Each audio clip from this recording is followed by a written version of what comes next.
जनतेचा आवाज, सत्याचा पाठपुरावा, लोकवार्ता न्यूज।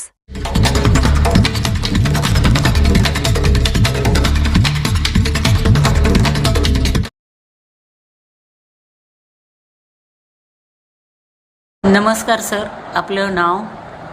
नमस्कार, मी सर्जेराव भिक्का मेटे, सभापती पंचायत समिती फुलंब्री तथा कृषी उत्पन्न बाजार समिती संचालक आणि भारतीय जनता पार्टीचा जिल्ह्याचा उपाध्यक्ष। कालपासून या ठिकाणी या मतदारसंघाचं वैभव आणि महाराष्ट्राचं वैभव म्हणावं लागेल, आदरणीय नानांचा हरिभाऊ बागडे नानांचा वाढदिवस या ठिकाणी अगदी 2-3 दिवसापासून सगळ्या मतदारसंघामध्ये, जिल्ह्यामध्ये विविध विकास कामाच्या माध्यमातून असेल, जनतेच्या कामामध्ये जे कामं येतील त्या माध्यमातून असेल, या ठिकाणी शिक्षणाच्या बाबतीत असेल, जिथं जिथं काही मदत करता येईल अशा प्रकारचं काम या ठिकाणी सर्व कार्यकर्त्याच्या माध्यमातून सतत 2 दिवसापासून चालू आहे। हे नेतृत्व खऱ्या अर्थानं राजकारणातलं संत ज्याला आपण म्हणतोय असं नानांचं नेतृत्व आहे। नानांच्या नेतृत्वाखाली जे बी काही आम्ही सर्व कार्यकर्ते या ठिकाणी काम करतोय, त्यांच्या शिक्षणामधून त्यांचे दिलेल्या कामाचं कसं काम करावं याच्यामधनं आम्ही या ठिकाणी काम करतोय। या ठिकाणी आम्ही राजकारणापेक्षा समाजकारण करतोय। समाजामध्ये प्रत्येक घटकाला बरोबर घेऊन त्या ठिकाणी काम करण्याचं आम्हाला शिकवण त्या ठिकाणी आहे। नानांची शिकवण आहे की काम होत असेल तर हो म्हणा, होत नसेल तर नाही म्हणा, जेणेकरून लोकांची फसवणूक होत नाही आणि ते काम योग्यरीतीनं पार पाडतं। अशा प्रकारची शिकवणूक खऱ्या अर्थानं नानांची सर्व आम्हा कार्यकर्त्यांना आहे। या ठिकाणी नानांच्या माध्यमातून खरं म्हणजे वैभवशाली हा आमचा मतदारसंघ म्हणावा लागेल। नानांच्या माध्यमातून ह्या फुलंब्री मतदारसंघाला, अगोदर हा संभाजीनगर पूर्व मतदारसंघ होता, पण नानांच्या माध्यमातून या मतदारसंघाला या ठिकाणी विधानसभेचं अध्यक्षपद भेटलं आहे, या ठिकाणी मंत्रिपदही भेटलं आहे। या माध्यमातून आज आमच्या मतदारसंघाच्या नानाच्या माध्यमातून ह्या मोठं जे राज्य आहे या देशातलं राजस्थान, ह्या राजस्थानचं राज्यपालपदही आज खऱ्या अर्थानं त्या ठिकाणी नानाच्या माध्यमातून त्या ठिकाणी चांगलं काम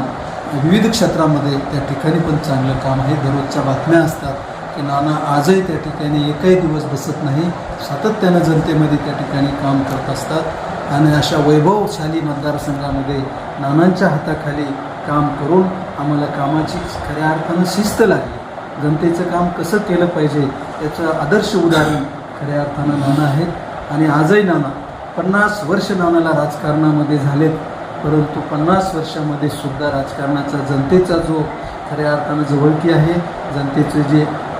प्रेम नानावर आहे ते आतापर्यंत कुठेही कमी झालेलं दिसत नाही। आज एवढ्या ह्याच्यात सगळ्या वयोगटातली जी तरुण आहेत, वयोवृद्ध आहेत आणि जे राजकारणामध्ये आता काम करतात, इतक्या सगळ्यांच्या निगडीत आणि प्रथेप्रमाणे खरं म्हणजे नाना ज्यावेळेस राजकारण सुरुवातीला करत असतील त्यावेळेस कुठं रस्ते नव्हते, पांड्या होत्या, तेही नानांनी बघितलं। जेवण करत असताना जेवणापुरता दिवा लावणारी माणसं आणि परत झोपत्या वेळेस दिवा हिजवणारी माणसं पण नानांनी बघितली। एवढं सगळं पांढ्या रस्ते, इतकी बारीक माहिती असणारा नेता खऱ्या अर्थानं आम्ही आमचं भाग्य समजतो की या नेत्यांच्या हाताखाली आम्ही काम करण्याची संधी आम्हाला मिळाली आणि कसं जनतेचं काम करावं हे खऱ्या अर्थानं पुण्याचं काम आम्हाला नानांच्या माध्यमातून या ठिकाणी मिळालं आहे। म्हणून नानांचा वाढदिवस आम्ही साजरा करतोच आहे, पण प्रत्येक वाढदिवसाच्या माध्यमातून जनतेचं काम कसं करावं, नानाच्या प्रती जे जे आम्हाला काम करण्याची संधी नानांच्याकडून मिळत असते ते काम पुढच्या वर्षामध्ये आपण काय करावं, तो एक प्रोग्राम नानांची शिकून दिलेली आहे की प्रोग्राम नानांचं वेळ हे फार महत्त्वाचं आहे। नानाने दिलेला वेळ कधी टळत नाही, तिथं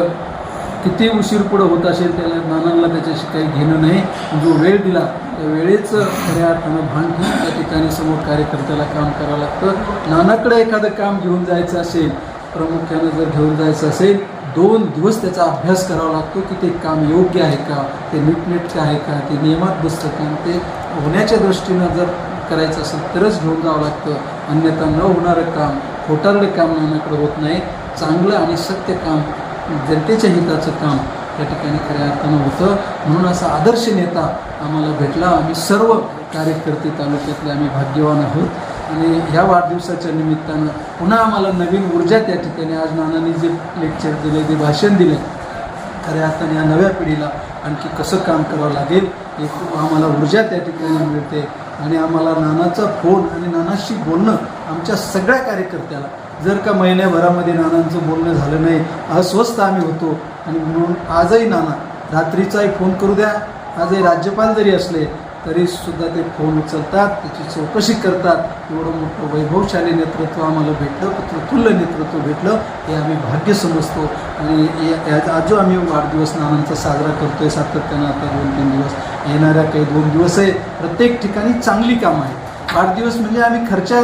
खर्च करत बसत नाही त्या ठिकाणी जनतेचं कसं काम होईल आजचा कार्यक्रम झाला उद्या परवा पण आमच्याकडं बोरगावच या ठिकाणी नानांचा वाढदिवस त्या ठिकाणी आम्ही एक साजरा करतोय तिथे आम्ही आदर्श शेतकऱ्याचा सत्कार करतोय तो जो अल्पभूधारक शेतकरी आहे आणि तो चांगलं कसं उत्पन्न काढतोय त्याचाही त्या ठिकाणी सत्कार करतोय महिला बचत गटाने जे चांगलं काम केलं त्या प्रगतीवर जे आहेत जे आज सरकार त्याच्यासाठी प्रयत्न करतंय महिला बळकटी करण्यासाठी त्याच्या माध्यमातून ज्या ज्या बचत गटांनी चांगलं काम केलं त्या बचत गटाचा सन्मान त्या ठिकाणी नानांच्या हस्ते होणार आहे चांगल्या कर्मचाऱ्याने आरोग्य कोरोना काळामध्ये चांगलं काम केलं आहे आदर्श काम केलं आहे जनतेच्या हितासाठी चांगलं काम केलं आहे अशा कर्मचाऱ्याचा आम्ही त्या ठिकाणी खऱ्या अर्थानं सत्कार करणार आहोत असे कार्यक्रम आम्ही या ठिकाणी खऱ्या अर्थानं जनतेला चांगलं काम करायचं शिकवतील त्याच्या ऊर्जा सगळ्यांना मिळेल या उद्देशाने आम्ही हा वाढदिवस नानांचा सातत्यानं वर्षानुवर्ष करत आहोत एवढीच विनंती करतो की नानांचं जे नेतृत्व आहे नानांचं नेतृत्व आम्हाला अखंड मिळत राहू आणि नानांची 100च काय पण आमचं जे काही आयुष्य कमी झालं चालेल परंतु आमच्या नानाचं आयुष्य कमी झालं नाही पाहिजे एवढ्या शुभेच्छा देतो मी शुभेच्छा देणे एवढा मोठा नाही परंतु शुभेच्छा देतो सगळ्यांच्या वतीनं आणि थांबतो जय हिंद जय महाराष्ट्र धन्यवाद सर आम्ही एवढं भाग्य समजतो की या मतदारसंघामध्ये केंद्रीय मंत्रीसुद्धा या ठिकाणी या मतदारसंघाने दादाच्या माध्यमातून त्या ठिकाणी आम्ही या ठिकाणी बघितलं आहे विधानसभेचे अध्यक्षही नानाच्या माध्यमातून आम्ही ठिकाणी बघितलं आहे की राज्याचं रोजगार हमी योजना मंत्री नानांच्या माध्यमातून आम्ही या ठिकाणी बघितलं आहे आणि आज आम्ही या ठिकाणी सांगतो आहे की विधानसभा आमच्या या सरकारमध्ये दोन्ही सभागृहाचं नेतृत्व करणारं म्हणजे दोन्ही इथं अनुराधाताई या ठिकाणी आमदार आहेत सौ अनुराधाताई चव्हाण आणि परत आता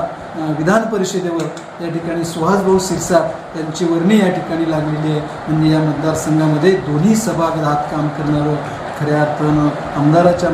रूपाने या ठिकाणी काम करण्याची संधी जी मिळत आहे ती खऱ्या अर्थानं नानांनी या ठिकाणी जे आदर्श केलं आदर्श चांगलं काम केलं या ठिकाणी इतके चांगले कार्यकर्ते घडवले आणि म्हणूनच खऱ्या अर्थानं हा मतदारसंघ आम्ही वैभवशाली आम्ही नानाच्या माध्यमातून समजतो